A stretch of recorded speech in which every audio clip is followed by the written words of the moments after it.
আসসালামু আলাইকুম। কি অবস্থা সবার? কেমন আছেন? এই তো রান্নাবান্নার আয়োজন করতেছি। ভেন্ডি ভাজি করব। তো সেজন্য কাটাকাটি করতেছি ভেন্ডি। তারপর হচ্ছে আজকে শিং মাছ রান্না করব। তো এই আর কি, এগুলা ধুয়ে তারপরে কেটে নিচ্ছি। তারপর মনে হলো যে মাছ তো বের করি নাই, মাছগুলা বের করে ভিজিয়ে নিয়েছি। তো শিং মাছগুলা পরিষ্কার করে নেব।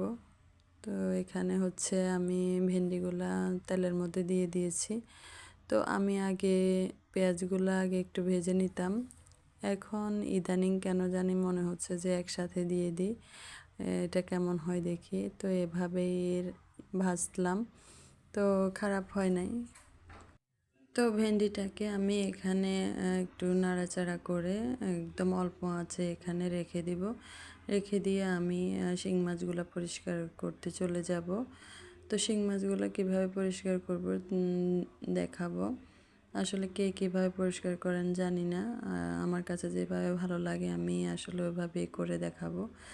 ওইভাবে করলে পরিষ্কার হয়। তো এই তো ভেন্ডি আসলে বেশি সময় লাগে না, ভেন্ডিতে একটু অল্প আছে এভাবে ঢাকনা দিয়ে রেখে দিলে হয়ে যায়। তো এই তো শিং মাছগুলো পরিষ্কার করার জন্য আমি এখানে বাইরে নিয়ে এসেছি। তো এই তো তার একটা বড় জালি দিয়ে এটাকে এভাবে ঘষা মাজা করে তারপরে হচ্ছে এভাবে করে নেব। যা হয় এরকমই ভালো লাগে, মানে অন্য কিছু দিয়ে আমার কাছে খুব বেশি একটা ভালো লাগে না। আমি অনেকবারই দেখেছি অনেক কিছু দিয়ে। তো এই তো এভাবেই একটু কষ্ট হলেও করতে হয়। এই তো আমাদের পানিগুলো আমি ধরে দেখছিলাম, ওই দিন ট্যাঙ্কি পরিষ্কার করেছিল, তো সেই জন্য লাল পানি। আমি এখানে আবার বালতিতে রেখেছি পানি। তো এই তো এগুলো করে নিয়েছি। তো শিং মাছগুলো আসলে পরিষ্কার করতে কষ্ট হলেও খেতে ছেলেরা বা বাচ্চারা অনেক পছন্দ করে। তো আমি সেজন্য কষ্ট হলেও করি। আর এখানে ভেন্ডিতে আমি ধনিয়া পাতা দিয়ে তারপর নামিয়ে নিলাম। তো তারপরে হচ্ছে আমি শিং মাছগুলো রান্না করার জন্য কড়াই বসিয়ে দিয়েছি।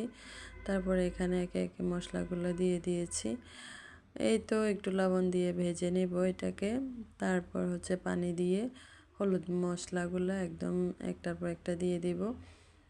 তো আপনারা আসলে এক একজন এক একভাবে রান্না করেন জানি, এক একজনের রান্নার স্টাইল এক এক রকম। তো আসলে এতটাও খারাপ না, যেভাবে রান্না করি মোটামুটি ভালোই হয় আলহামদুলিল্লাহ।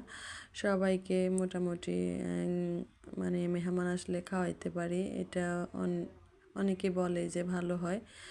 তো চেষ্টা করি আসলে ভালো কিছু রান্না করার জন্য, নিজের কাছে তো ভালো লাগে একটা জিনিস ভালো করে রান্না করলে।